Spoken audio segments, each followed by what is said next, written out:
Good morning. Sat Nam. Happy summer solstice. So Tony wanted me to tell you that Mahandra's thing. Yeah, a totally different thing happened today.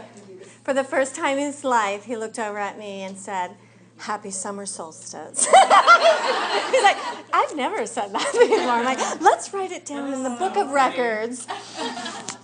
But it does feel like we have been building as a Kundalini tribe, I like to call us, this energy. We have been building it. And today's got a really wonderful Kriya. Come on in, my love. So, now this Arlene is from Shunya. See, they're coming out of the work. I love that. They'll just come for the solstice. So we're going to work with Waheguru quite a bit today, because Waheguru means the ecstasy of light. You can be right on top of one of these, or you can make your own space. Oh, there's a space that's empty. Yay. So we're going to work with Waheguru because it means the ecstasy of light. Waheguru and Wahegyo. So it's going to be like the big sun and the little sun, which is us, the soul. You know, Yogi Bhajan talked a lot about our solar centers. We have two in our crown. But we also talked a lot about this. It's right above your diaphragm, between the 7th and 8th rib, is this little seat of light. And even in the Kabbalah and the Torah, they have pictures, these ancient pictures of what the soul looks like. And the idea is, your soul is so massive, it can't fit into the human body. It's a miracle. We are such a freak of nature, what we pull off as humans. So what it really looks like is it's like this triangular energy that spills into the auric field, and it's only connected in one spot. That's why don't we often feel the soul in different places? You know, like some people really go, oh, it's here in the pineal. They really feel it there. And some people, oh, no, you know. But it hooks in here and then gets like this, right? And I found that so interesting when I read that with Yogi Bhajan 2 days ago, because whenever I've had these experiences with vision and avatars and like that, it was so weird a couple years ago. You remember when all of a sudden Maitreya was in my field and chatting it up, just having a good old time talking. I was like, this is weird. But anyways, he was that's how he looked. He looked like a one of those things you turn up and down, an hourglass. It was like a center that went up like this sapphire blue and down like this sapphire blue. It's interesting when the masters impress their energy on you, a lot of times they just seem like geometrics. That's why you miss them. You often just miss they're there, because we see that a lot with angles of light. They're always around us. Come on in, you can sit right there. That's an empty space, and so is that. You can actually take it. So we're going to work with that energy within ourselves and really honoring the greatness of our soul. Because that's what the solstice is really all about. It's about your great soul and how it taps in to the sun. So we're mixing two Kriyas today. One that's going to be, for those of you who have been so dedicated in there, isn't this interesting? I'm not going to, okay. Oh, no. Okay, never mind. So this is a very interesting group. How many of you have been building this energy? So we're going to do a work with,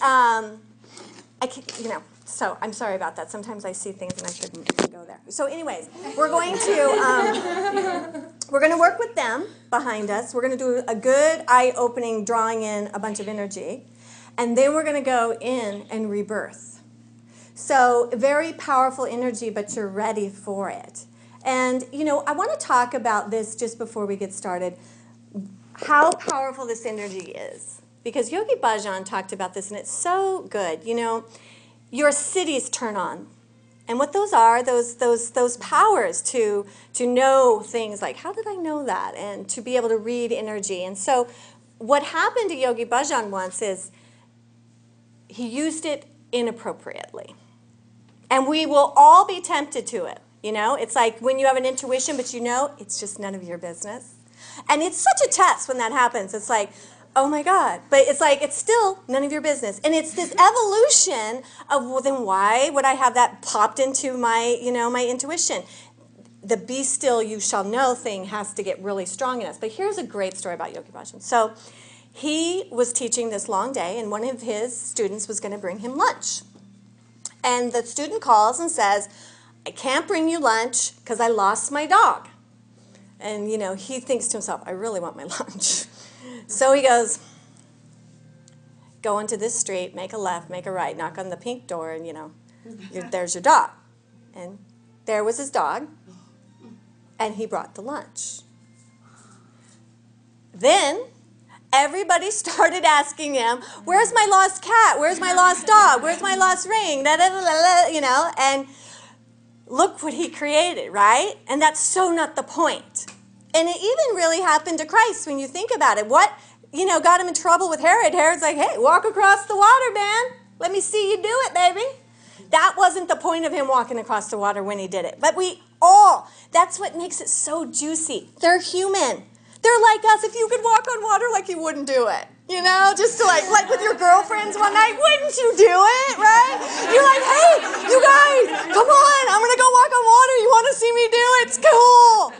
See, that's why you got to have a lot of discipline, right? Because don't do that. So Yogi Bhajan did it too. And then finally he said to his students, I am not here to find your dog. I am here to find you. Which brings me to this power you're going to receive today. It is for nothing else but to find you. It's not to make you more money. It's not to meet a great guy.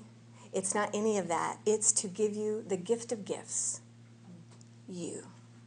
And that is what the solar initiation is today. That is why we celebrate the summer solstice, because intuitively know I'm all I've ever wanted, right? And the Kundalini breaks down the subconscious stories that make that not true, right? Don't we tell ourselves all these conditions and shame? Shame and guilt are Piscean. We used to believe, and it was effective. Everything we've ever done has been effective. We use shame. I mean, I'm a recovering Catholic. My mother did keep me better than I might have been. I'm pretty sure. And all kids are different. Like my brother, you really had to beat the crap out of him and yell at him. And you just give me one of those. That's all it took with my mommy, right? My mom was just going, And I'm like, okay, I'm not going to do it.